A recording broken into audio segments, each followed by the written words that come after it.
శ్రీ గణేశాయ నమః. శ్రీ గురుభ్యో నమః. శ్రీ సరస్వత్యై నమః. జూలకంటి బాలసుబ్రహ్మణ్యం గారి హరికొలువు రెండవ భాగం. బ్రహ్మాండ నాయకుని బంగారు మేడ, తిరుమల శ్రీవారి ఆలయం. శ్రీ మహావైకుంఠం నుండి భూకి దిగివచ్చిన శ్రీహరి సాక్షాత్తుగా కొలువై ఉంటూ దివ్య దర్శనమిస్తున్న సుప్రసిద్ధ స్థలమే తిరుమల పుణ్యక్షేత్రం. కోటి మన్మథ సదృశుడై అత్యంత మోహన రూపంతో కేవలం ఆ హరి కొలువై ఉండడమే కాదు, మానవులందరి పాపాలను కటహ నశింపజేసే వెంకటపతిని తానేనంటూ ఆ మహావిష్ణువు చాటుకుంటూ ఈ కలియుగంలో అందరి పాలిట పెద్ద దిక్కై కలౌ వెంకటనాయక అన్న బిరుదుతో సార్థక నామధేయుడై కీర్తి ప్రతిష్టలందిన స్వామి తిరుమల శ్రీనివాసుడు. శేషాచలం, గరుడాచలం, వెంకటాచలం, నారాయణాచలం, వృషభాచలం, వృషాచలం, అంజనాచలం అనే 7 కొండల మధ్య వెలసి ఉన్నందువల్ల ఏడుకొండలవాడని, సప్తగిరీషుడని, వక్షస్థలంలో శ్రీ మహాలక్ష్మిని ధరించినందువల్ల శ్రీనివాసుడని, తిరుమలలో నిలిచి ఉన్నందువల్ల తిరుమలేశుడని, తిరుమలప్ప అని, ఇలా ఎన్నెన్నో పేర్లతో భక్తుల చేత పిలువబడుతున్న శ్రీ వెంకటేశ్వర స్వామివారు కోరిన వారి కల్పతరువు, పట్టిన వారి చేతి బంగారం, ముట్టి కొలిచిన వారి ముందు జీతం, సేవ చేసిన వారి చేతిలోని మాణిక్యం, భావించు వారికి పరబ్రహ్మ, కావలననేవారికి మనోరథ సిద్ధినిచ్చే గురుతైన దైవం, తన్మయించి నుతించేవారి ఆనందరూపం. భూమండలంపై సముద్ర మట్టానికి 2800 అడుగుల మొదలు 3600 అడుగుల ఎత్తు వరకు నెలకొని వ్యాపించి ఉన్న సప్తగిరుల శిఖర శ్రేణుల మధ్య శ్రీ మహావిష్ణువు స్వయంభూవై వెలసి ఆనంద నిలయమనే బంగారు మేడలో దివ్య దర్శనమిస్తూ ఉన్నాడు. అదిగో కన్నులు మిరుమిట్లు గొలిపేలా కోటి సూర్యుల తేజంతో అద్భుతంగా ప్రకాశిస్తూ ఉన్న బ్రహ్మాండ నాయకుని బంగారు మేడ, అదే శ్రీ హరివాసం. దర్శించండి, అదిగో దర్శించండి బంగారు మేడ. అందులోని ఒక్కొక్క మండపం ఒక్కొక్క భక్తుని త్యాగానికి ప్రతీక, భక్తికి నిదర్శనం. ఈ భవనంలోని ప్రతి అడుగు భక్తుల విచిత్ర గాథలకు పట్టుకొమ్మలు, ప్రతి అణువు ఆ గోవిందుని వరప్రదానానికి, భక్తానుగ్రహశీలానికి తార్కాణాలు. తరతరాలుగా ఎందరో భక్తులు తిరుమలేశునికి తమ తనువులను మనసులను మీదు కట్టి గుండెల నిండుగా నింపుకున్న ఆ బంగారు మెడలోనికి ప్రవేశిస్తూ అందులోని విషయాలను విశేషాంశాలను తెలుసుకుందాం. రండి, నడవండి. ముందుగా ఒక్కసారి ఆ గోవిందుని ఆర్తిగా పిలవండి. మరి గోవింద గోవింద గోవింద గోవింద గోవింద గోవింద. మహాద్వార గోపురం, అదిగో ఆ కనపడేదే బ్రహ్మాండ నాయకుని బంగారు మేడ, తిరుమల దేవాలయం యొక్క ప్రధాన ప్రవేశ ద్వారం. సమస్త లోకాలకు అధిపతి అయిన తిరువేంకటగిరీశ్వరుని వైభవాన్ని వేనోళ్ల చాటుతూ ఉన్నట్లుగా మహోన్నతంగా పూర్వాభిముఖంగా అంటే తూర్పు ముఖంగా ప్రకాశిస్తూ ఉంది. ఆ మహాద్వార గోపురానికి భక్తితో చేతులెత్తి దండాలు పెడదాం. గోవింద గోవింద గోవింద గోవింద. ఇలా స్వామిని స్మరిస్తూ ఉండగానే ఇదిగో అప్పుడే మహాద్వారం వద్దకు వచ్చేసాం.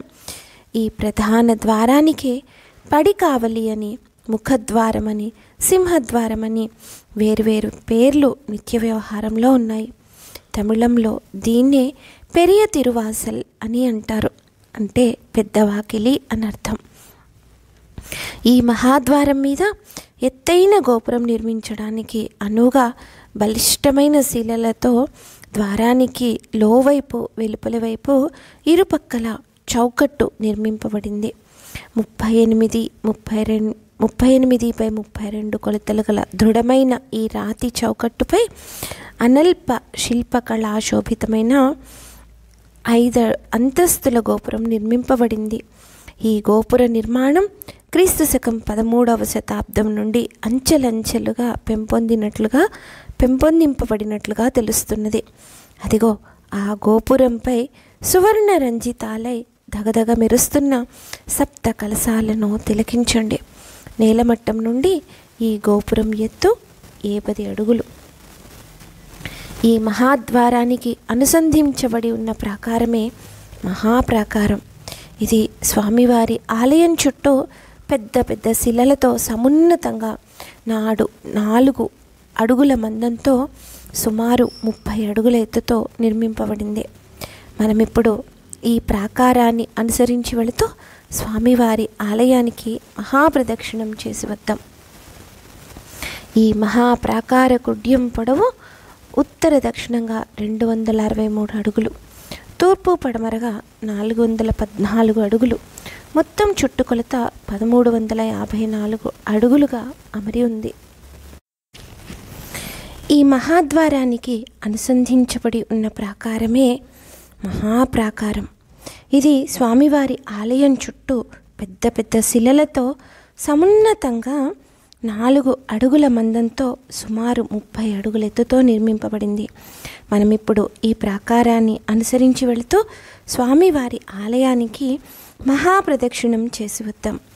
ఈ మహాప్రాకార కుడ్యం పొడవు ఉత్తర దక్షిణంగా 263 అడుగులు, తూర్పు పడమరగా 414 అడుగులు, మొత్తం చుట్టుకొలత 1354 అడుగులుగా అమరి ఉంది.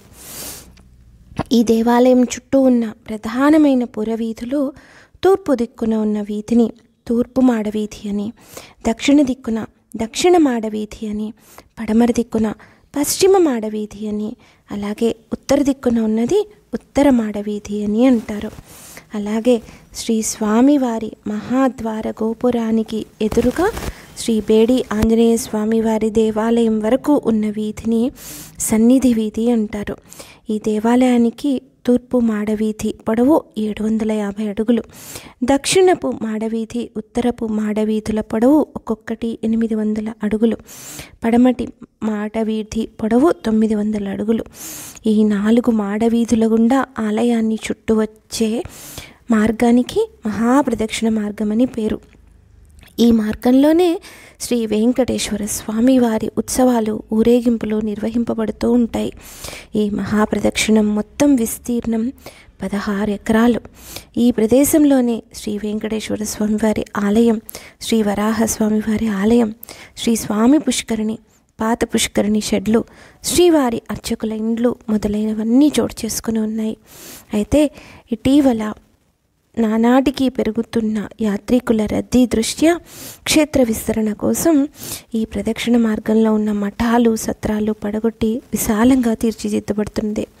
వీటిలో శ్రీవారి ఆలయం 2.2 ఎకరాలు, పుష్కరిణి వైశాల్యం 1.5 ఎకరాలు, పాత పుష్కరిణి క్యూ షెడ్లు 2.5 ఎకరాలు, వరాహస్వామి ఆలయం మిగిలినవి అన్నీ కలిపి 10 ఎకరాలు, మొత్తం 16.2 ఎకరాలు. ఈ మహాద్వార ప్రవేశ మార్గం చూసారా? ఈ మార్గము 32/99 పొడవు వెడల్పుతో విరాజిల్లుతూ ఉంది. ఈ ప్రవేశ మార్గంలో తూర్పునకు పడమటికి 2 వైపులా సరిసమానమైన దూరంలో 2 చెక్కడపు రాతి ద్వారబంధాలు బిగించబడ్డాయి.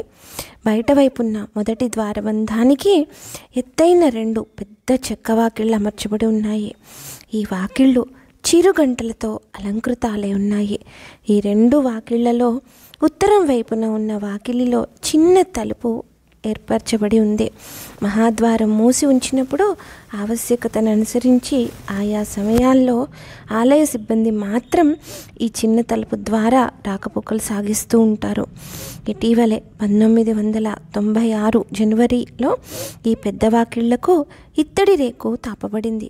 చూడండి, అందువల్ల దీన్ని ఇత్తడి వాకిళ్ళు అనవచ్చు. లోపల వెండి వాకిళ్ళు, బంగారు వాకిళ్ళు ఉన్నాయి. వాటి గురించి తర్వాత తెలుసుకుందాం. నిత్య కళ్యాణం, పచ్చతోరణం అన్న ప్రసిద్ధికి తగినట్లుగా పచ్చని మామిడాకు తోరణాలతో, ఎత్తైన అరటి స్తంభాలతో ఈ పడికావలి ప్రవేశ ద్వారం నిత్యం కళకళలాడుతూ ఉంటుంది.